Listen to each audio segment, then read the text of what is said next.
The signature isn't even close to matching, I whispered, staring at the documents spread across my apartment floor. My grandfather's will, the real one, lay next to the forged version my stepsister Madeline had submitted to the probate court. 3 months had passed since Grandpa James died, leaving his entire art collection and investment portfolio to me. He'd raised me after my parents' death, teaching me everything about art authentication and investment. The collection was worth millions, but its real value was sentimental. Each piece held memories of hours spent with him, learning the subtle details that separated masterpieces from forgeries. But Madeline had other plans. The day after the funeral, she'd swept into the probate hearing with a different will, one that left everything to her. The signatures looked genuine at first glance, the paper aged appropriately, even the lawyer's notary stamp seemed correct. I knew it was fake. Grandpa would never change his will without telling me. But Madeline had planned everything perfectly. "I'm sorry, Miss Collins," the judge had said, "but this will is more recent, properly notarized, and clearly expresses your grandfather's final wishes. The estate passes to Madeline Turner." I stood in the courthouse parking lot that day, watching Madeline climb into her Mercedes. She rolled down the window, her perfect smile gleaming with victory. "Enjoy being poor, Sophie," she called out. "Maybe you can get a job as a gallery security guard, to stay close to the art you'll never own." That was 3 months ago. Now, living in my small apartment after being evicted from Grandpa's house, I was finally putting the pieces together. The forged will was good, professional grade, but it wasn't perfect. 15 years of studying art authentication with Grandpa had taught me how to spot even the tiniest flaws in forgeries. My phone buzzed, a text from my best friend Lily. "Turn on channel 7 now." I flicked on the TV just in time to see Madeline standing at a podium, her arm wrapped around a tall, distinguished-looking man.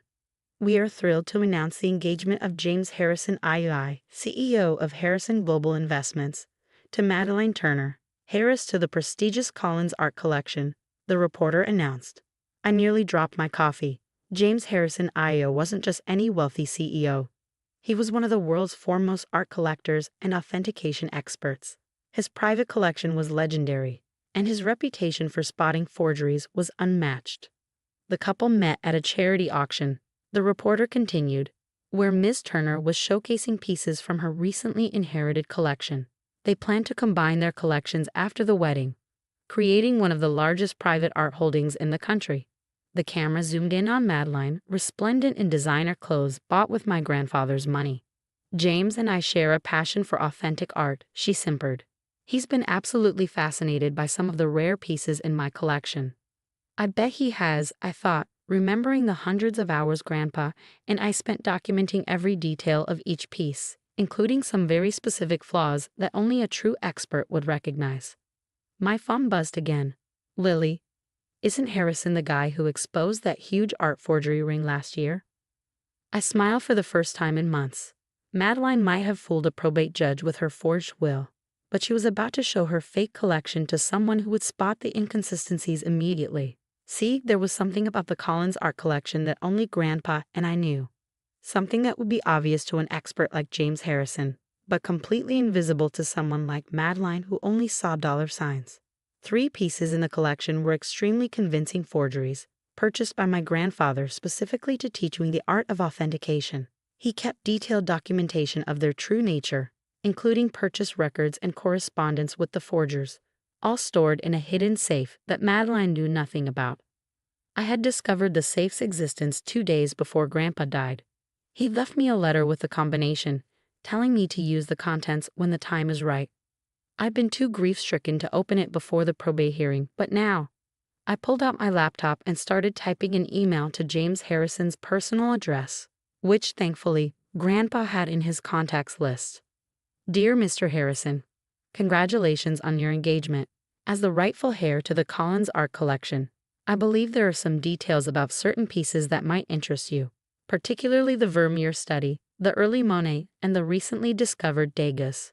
I attached scanned copies of the real will, the forged version, and several close-up photographs highlighting the forgery's flaws.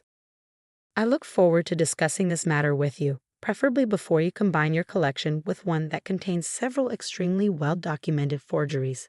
Best regards, Sophie Collins." My finger hovered over the send button. Was I really ready to expose everything, to potentially ruin Madeline's perfect new life? I thought about Grandpa's last words to me. The truth about art, Sophie, is that authenticity always reveals itself to those who know how to look. I hit send. 2 days later, I received a reply. Ms. Collins, I believe we need to talk. Would you be available for lunch tomorrow? There are some interesting discrepancies in your stepsister's collection that I'd very much like to discuss. Regards, James Harrison II. I looked around my small apartment at the art books and authentication guides scattered everywhere, at the documents proving Madeline's deception.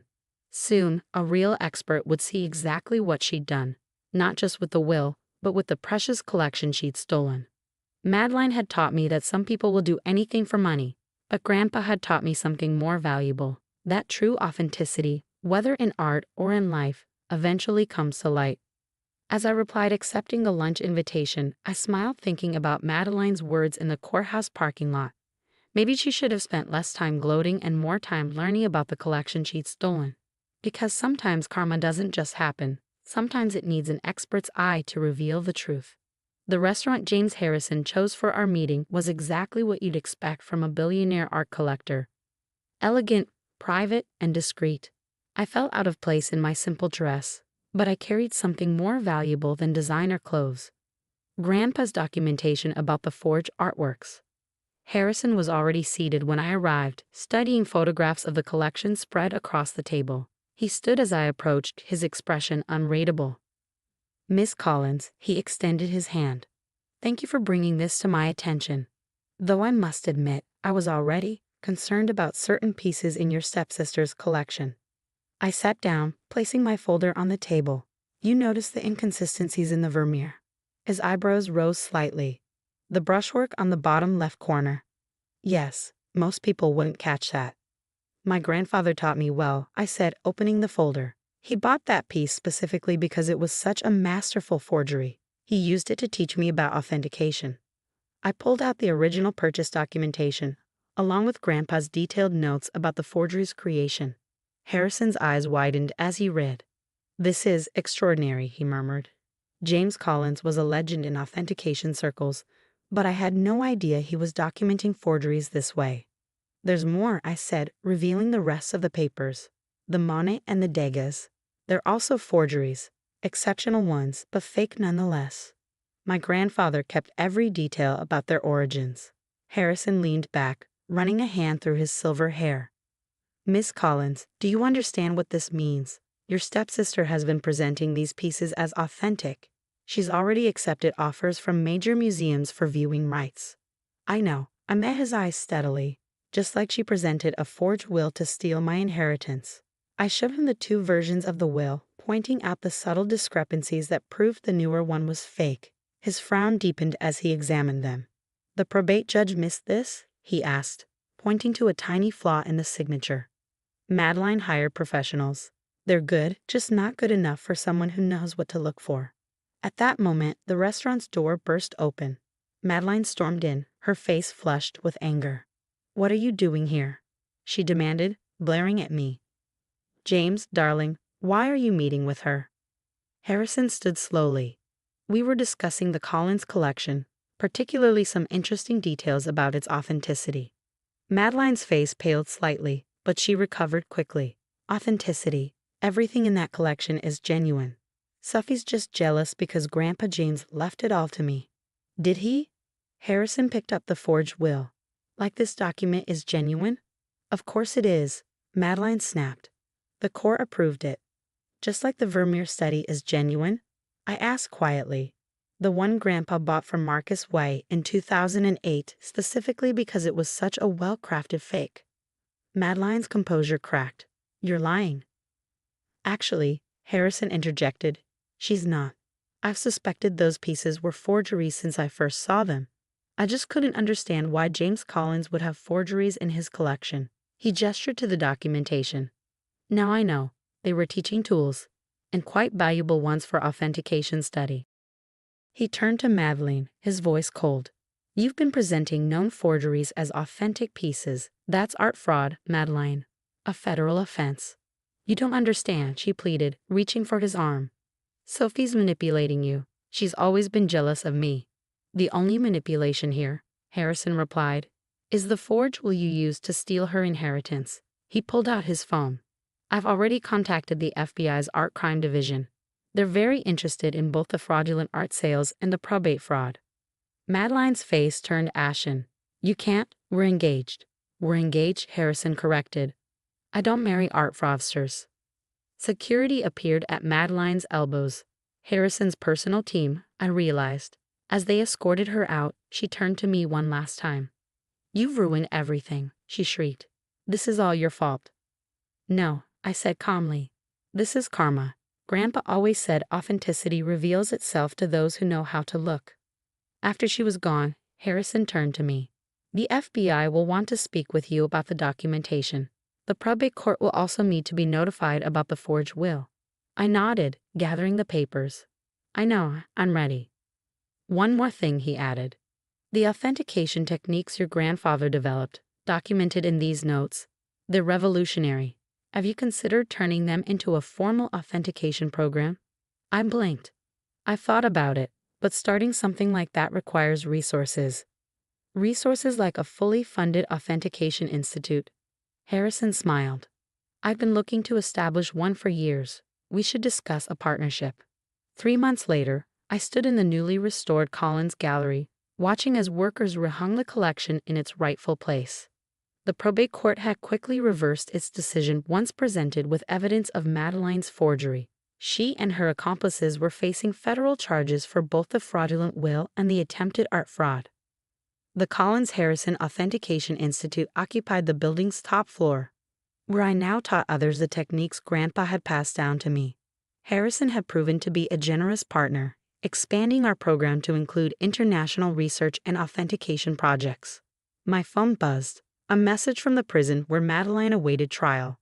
I want to talk. Please. I deleted it without responding. She'd had plenty to say in the courthouse parking lot that day. Now she could enjoy being poor. A fresh-faced student poked her head into my office. Ms. Collins, we're ready to begin the forgery analysis workshop. I smiled, picking up Grandpa's old authentication guide. Coming. Today we're going to learn about a very special Vermeer study. The Institute's motto, inscribed above our entrance, read, Truth in art, like truth in life, cannot remain hidden forever.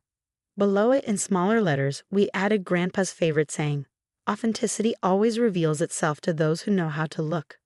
Madeline had taught me that some people will do anything for money, but Grandpa had taught me something far more valuable, that true expertise, patience, and integrity eventually triumph over deception.